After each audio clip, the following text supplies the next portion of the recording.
Pemirsa, DPR dan pemerintah resmi memindahkan ibu kota negara dari DKI Jakarta ke Kalimantan Timur. Dalam rangka pemindahan ini, barang milik negara yang selama ini digunakan oleh kementerian atau lembaga akan dialihkan pengelolaannya. Dikutip dari MNC Portal Indonesia, aset negara berupa tanah dan bangunan yang ada di wilayah DKI Jakarta mencapai 1.000 triliun atau 1 kuadriliun rupiah.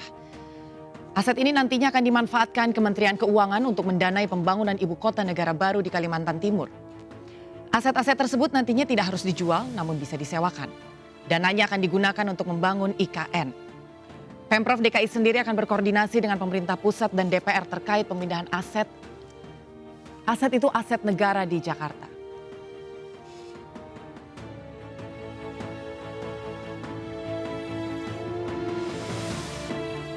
Dalam Undang-Undang Ibu Kota Negara yang baru saja disahkan, pemirsa, disebutkan barang milik negara yang sebelumnya digunakan oleh kementerian atau lembaga di DKI Jakarta dan provinsi lainnya wajib dialihkan pengelolaannya kepada menteri yang menyelenggarakan urusan pemerintahan di bidang keuangan negara.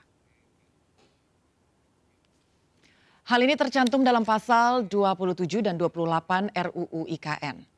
Untuk pengelolaannya, Menteri Keuangan bisa melakukan 2 mekanisme, yaitu pemindah tanganan dan pemanfaatan.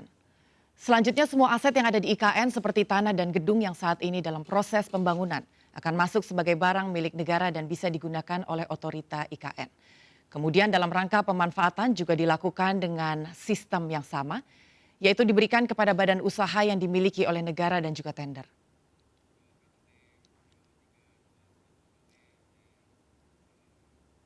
Sementara itu, RUU juga melarang pemindahan sejumlah aset negara seperti bangunan cagar budaya yang memiliki arti khusus bagi sejarah, ilmu pengetahuan, pendidikan, agama, dan kebudayaan.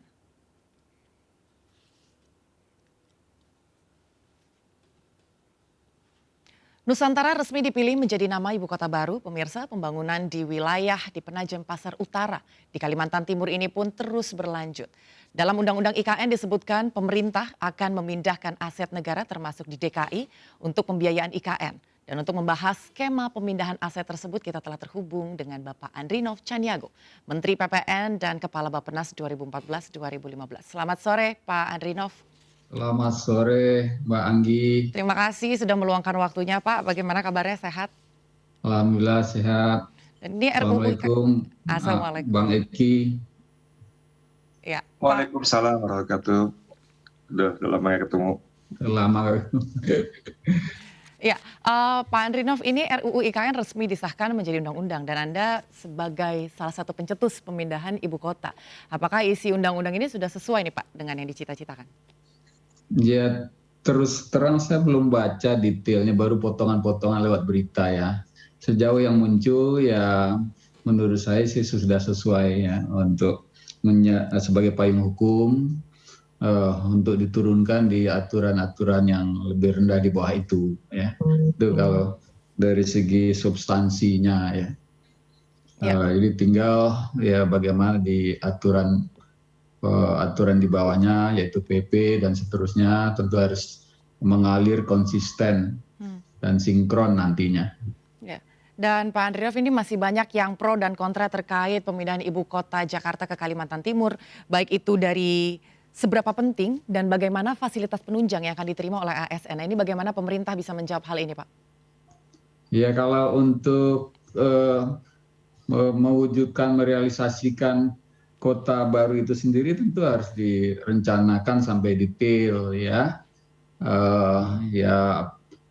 Fasilitas publiknya, bangunannya, bangunan perkantorannya, dan juga yang tidak kalah penting adalah yang perumahan atau komplek perumahan ASN itu penting sekali, dan juga fasilitas-fasilitas lain.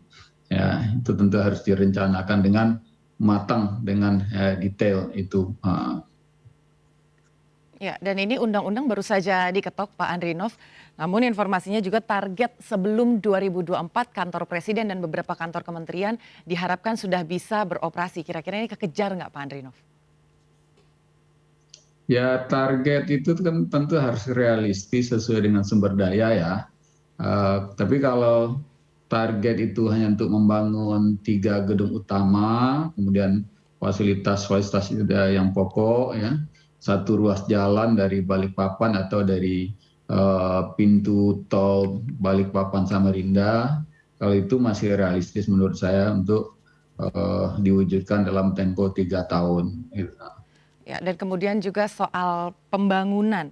Maksud kami soal pendanaan ini Bang Andrinov, bahwa Ya. Kemenkyu sempat menyebut bahwa pembangunan IKN ini berasal dari APBN hingga investor. Nah, apakah nantinya pendanaan ini tidak mengorbankan program yang lain? Karena dari tahun, mohon maaf, di tahun 2019 ini Presiden Jokowi sempat mengatakan bahwa rencananya hanya 19% dari APBN. Tapi baru-baru ini sekitar 53,5% dari APBN, Bang. Pertama yang prinsip ya, menurut saya dan dari saya ya, Ya. Pembangunan ini harus dalam kontrol negara, harus dalam kontrol pemerintah.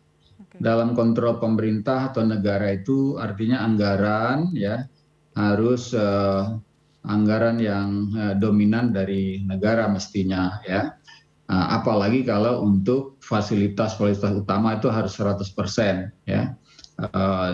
Tidak boleh dipartnershipkan dengan pihak lain ya, karena visinya harus sesuai dengan kepentingan publik ya, apa arah pembangunannya, arah bangunannya, fungsinya nanti ya.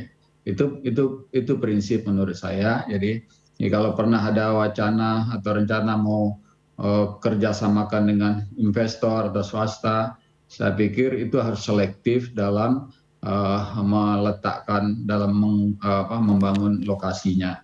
Kalau yang kawasan utama itu menurut saya tidak pas dikerjasamakan dengan dengan pihak lain. Harus murni dari anggaran publik, anggaran negara ya. Nah, yang kedua soal masalah anggaran. Kalau saya melihat ini kan pembangunan bukan pembangunan jangka pendek dalam artian 1 tahun 2 tahun. Ya, saya yakin ini akan lebih dari 10 tahun.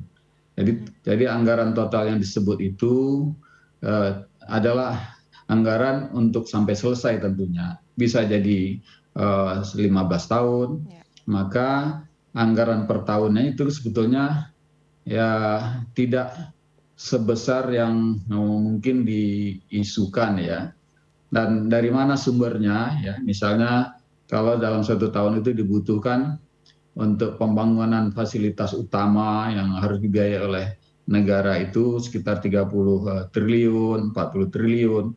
Saya rasa itu tidak mengganggu anggaran secara keseluruhan. Baik. Kita tahu misalnya anggaran Kementerian atau sektor perhubungan sekitar 50-60 triliun per tahun. Kalau 10 triliun misalnya diarahkan ke sana, karena itu juga menyangkut soal perhubungan, kemudian anggaran PU misalnya 1 tahun sekitar 100 triliun, 10 triliun, dari situ dialokasikan untuk pembangunan IKN itu 20 triliun, dan lain-lain di anggaran. Saya rasa itu tidak ada masalah, tidak menimbulkan goncangan terhadap APBN secara keseluruhan. Baik. Tapi sekali lagi ya, rencana ini tentu harus realistis, tidak boleh menimbulkan konsekuensi beban jangka panjang, beban negara ya, terlalu banyak dikerjasamakan sehingga kemudian ada konsesi-konsesi baru yang harus diberikan ya. Nah, menurut saya untuk jangka panjangnya pun negara harus mengontrol, menjadi pihak yang dominan yang mengontrol arah realisasi dari pembangunan kota baru ini. Ya, ini memang kalau berbicara soal pemindahan ibu kota dari Jakarta ke Kalimantan Timur ini banyak sekali pertanyaan yang muncul nih Pak Andrinov, terkait juga dengan skemanya nih Pak. Seperti apa nantinya pengalihan aset yang tepat, karena banyak pihak ini yang mengkhawatirkan kalau nantinya akan terjadi lelang atau tukar guling bangunan atau lahan milik negara, Pak. Sorry, agak mengecil suaranya Mbak Anggi nih. Barusan. Ya, jadi pertanyaan saya adalah ini kalau kita bicara soal pemindahan ibu kota, tentunya banyak sekali pertanyaan apalagi terkait dengan skema yang nantinya pengalihan aset, Pak Andrinov. Oh ya. Ya, karena ini ada beberapa pihak yang mengkhawatirkan kalau nantinya akan terjadi lelang atau tukar guling bangunan atau lahan milik negara, Pak. Tanggapannya gimana, Pak? Kalau yang dimaksud itu adalah pengalihan aset di Jakarta sekarang, aset-aset pemerintah pusat, kantor, badan, kementerian, lembaga. Nah, saya juga mau bicara hal yang prinsip ya. Eh, Salah satu tujuan dari membangun ibu kota baru di Kalimantan itu adalah untuk mengurangi beban Jakarta dan untuk memudahkan menata Jakarta. Ini mungkin penting didengar nanti oleh pihak-pihak yang diberi kewenangan tanggung jawab ya, termasuk soal pengalihan aset ya. Maka aset-aset yang akan ditinggalkan karena berpindah ke IKN itu harus diutamakan untuk tujuan-tujuan publik ya. Apakah itu untuk ya museum, untuk apartemen murah atau rumah susun atau fasilitas umum yang lain ya. Dan tentu saja kalau heritage itu wajib, itu udah undang-undang mengharuskan supaya dilestarikan. Bahkan begitu dia ditinggal harus dibikin menjadi ikon-ikon yang lebih yang lebih indah, lebih keren begitu. Nah, intinya harus selektif ya dalam pengalihan itu. Kalau ada yang memang betul-betul ya di situ dia misalnya di area komersial dan tidak menjadi kebutuhan mendesak untuk kepentingan publik, ya nggak apa-apa. Yang diambil adalah uang penggantinya itu untuk menambahkan biaya pembangunan IKN. Nah, itu dari saya seperti itu ya. Baik, oke.